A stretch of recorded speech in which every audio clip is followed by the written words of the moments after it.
Fellow film fans, what up? It's your boy Tay, and this is Tay Talks Talkies. Currently, the 31st Film Festival by the Philadelphia Film Society is taking place from October 19th to October 30th, and I had the privilege of attending the early premiere of Glass Onion, the sequel to Rian Johnson's 2019 Knives Out. I am beyond excited to talk to you guys about this film. I'm gonna keep it spoiler free. Let's talk about Glass Onion.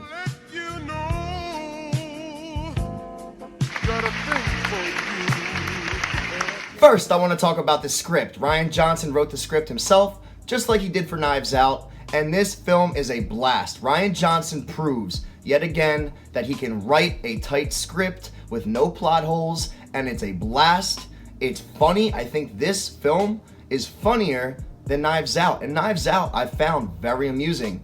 But Glass Onion, it seems Rian took a more concerted effort of weaving the comedy into as many scenes as he can, especially with world-famous detective Benoit Blanc. This man was pure comedy gold. From playing James Bond to playing the most bizarre southern drawl you could ever imagine. Daniel Craig, you are a beast, my friend. This script reminded me a lot of my favorite filmmaker, Quentin Tarantino. Quentin Tarantino is notorious for utilizing a storytelling method called non-chronological narrative.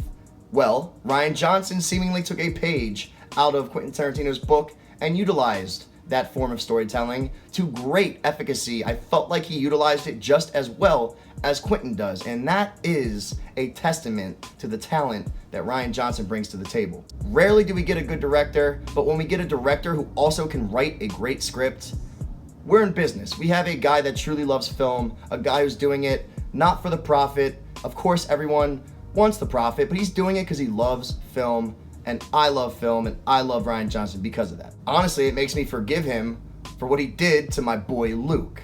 Why'd you do our boy like that?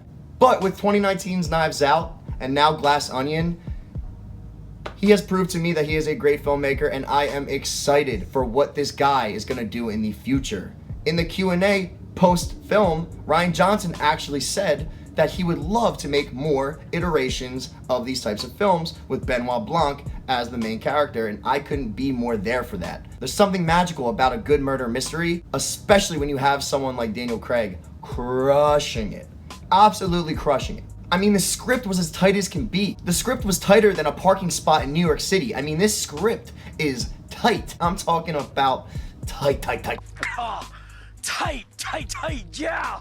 Shout out to Tuco.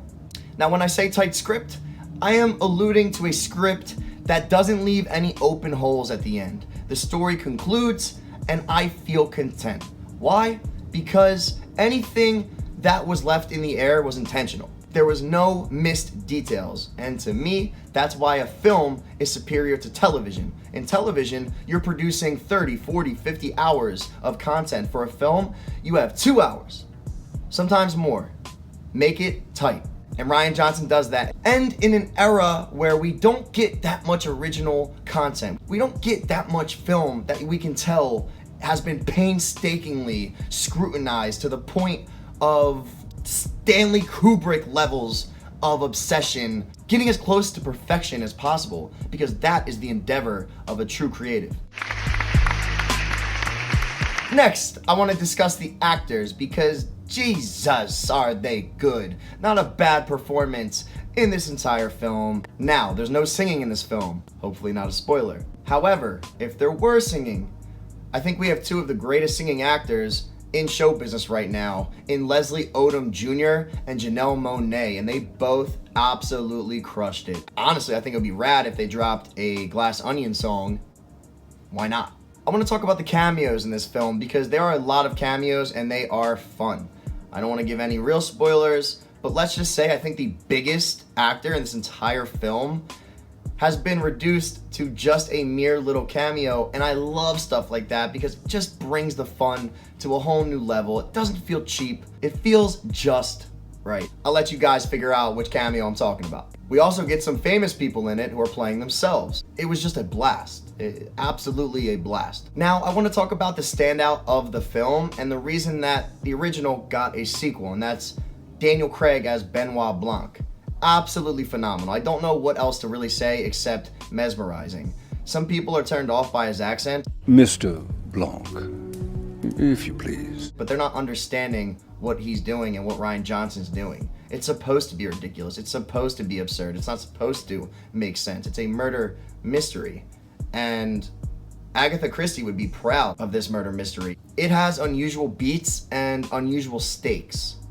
I'll just say that, but that's a good thing. And I have to sing praise to the second standout of this film, which was Edward Norton, who I believe gave his best performance since maybe Fight Club. I think it's a superior performance to Birdman, although I loved him in Birdman.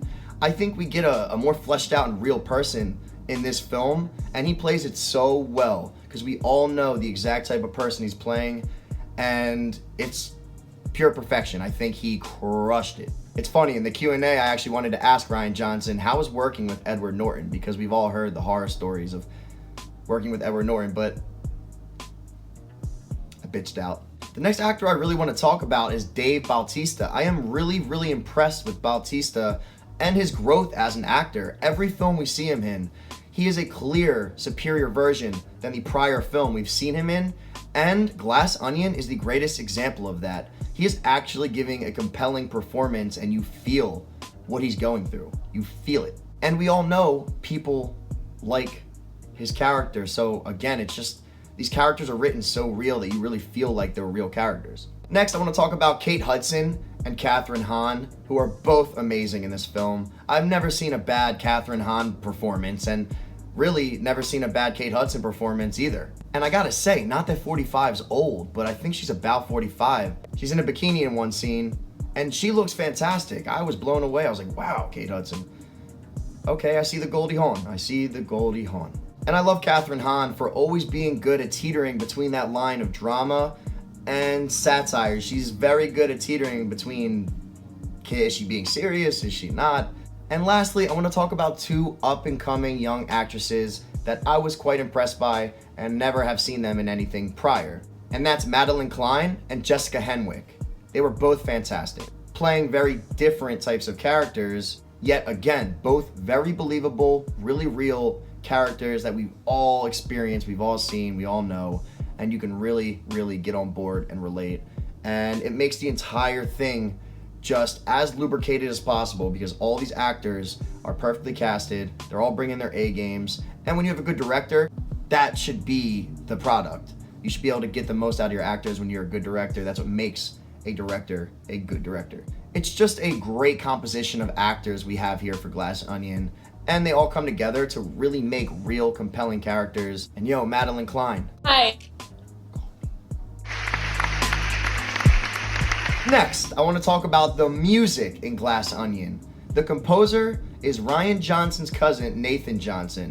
He composed Knives Out. He also composed this film. In the Q&A, Rian Johnson spoke about their relationship and how they've been making film together since they were 10 years old. So with that kind of partnership, you can expect magic. In film, it is so critical that your sound is just as great as your visuals. You need good music, you need good sound effects, and if you don't have those things, your film will never be as good as it should be. In Knives Out, Nathan did a great job making it very high strung. He used a lot of strings, a lot of pulley string type of sounds, really make the murder mystery elevated. In this film, Rian Johnson spoke about how Nathan and him wanted to base the sound with more of a whimsical feel, less of a cold feel and more of a whimsical feel, especially with the setting of the film, which is in Greece. Rian spoke about how they based their composition on Jewel of the Nile, that type of adventure film with that swelling music, and I thought it was fantastic. The music was great, and without the music, the film would have been half as good. That film was elevated to the fullest degree because of Nathan Johnson's work as the composer, and I am excited to see these guys work together for hopefully their whole careers, because geez, can these fellas come together to make a film. Lastly, I want to talk about the look of Glass Onion. I want to talk about how it was visually appealing. The cinematography, the set design, and the costume design. Those three aspects of the visualization of a film all were 10 out of 10 on point. The costumes were incredible. Kate Hudson is wearing a dress in one scene. That's the most incredible dress I've ever seen. It's gorgeous. It's amazing. It's captivating. It was just beautiful. Leslie Odom is wearing a suit in this film that is just the cleanest suit. I mean, it is just too clean. And of course, the GOAT, the legend, Benoit Blanc's attire was as suave and sophisticated as one could ask on a Greek island. Of course, it gets hot in Greece. It's also gorgeous in Greece. The Aegean Sea is beautiful. And that aspect of this film elevated it as well. They filmed it in Greece and it truly popped. Gorgeous as can be, the water blue as can be, the mountains as beautiful as can be.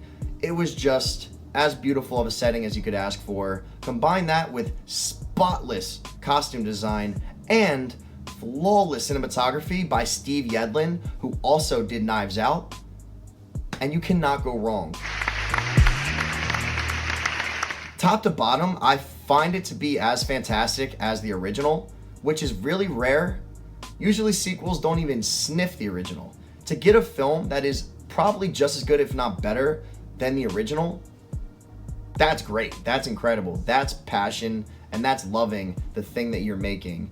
And it's apparent. And I am bummed that it is a Netflix film because it's only going to be in theaters for a week. And a film like this deserves to be in theaters longer. If you like going to the theater, which you should if you like movies, because movies are meant to be seen in the theater, then you need to go see this when it comes out in theater. If you watch it on Netflix, it's going to be a great time. It's going to be amazing, but you're not going to get that swelling score filling your whole body. You're not going to really see every crevice of the backdrop of the mountains in Greece and the water, the ripples of the water, and you're not going to be able to see Kate Hudson in a bikini in high definition. You got to go see it in theaters because of all these reasons. I mean, this is what film's about. I wish Netflix would extend that 1 week period because, God, does this film deserve to be seen in theaters. And I have to say, outside of Top Gun Maverick, this is probably the best film of the year. I really do think so. My scoring criteria is fairly straightforward. If the film is beautiful, if I can tell you're putting a lot of effort into the cinematography, the set design, the costume design, if your film has a rich story, if I can tell that you spent as much time as possible trying to think how to make the story as interesting as possible, if I can tell that your actors are bringing their A game and love working with you, if all these things come together, you better bet it's going to be a great film. And this was a great film. And although it's a bit limited by its genre, that's what makes it so great. It knew what it is and it did it to the best of its ability. Go see this film when it comes out. Please go show everyone why theaters need to be open still, because films like this need to be seen in theaters. And I think you guys will love Glass Onion, because I sure did. I think I enjoyed Knives Out slightly more, but honestly, I feel like that's a preference thing. I really do. I don't think Knives Out did anything necessarily that significantly better than Glass Onion did. Now, speaking of Glass Onion, it's a phrase that's uttered throughout the film. There's even a structure, which is a literal glass onion in the film. And that structure becomes somewhat of a focal point of the entire story, and it is so cool looking. It is so gorgeous, the way it's lit, the way it's designed, the way it's presented on film. That was a really cool set piece, and I don't even know how they did it, really. I mean, it's really, really cool looking, and it looks real. So that Glass Onion was awesome. Glass Onion itself is awesome, a Knives Out mystery, and I'm just privileged and proud to be able to say that I saw this film a month early, because I can give other people time to get hyped for it, because it deserves to be hyped. It deserves to have booties in those movie seats. Go see Glass Onion. And as always, I hope you guys enjoyed this. Like, subscribe, comment, share. Any little thing means the world to me. And I will see you guys soon. Tay out.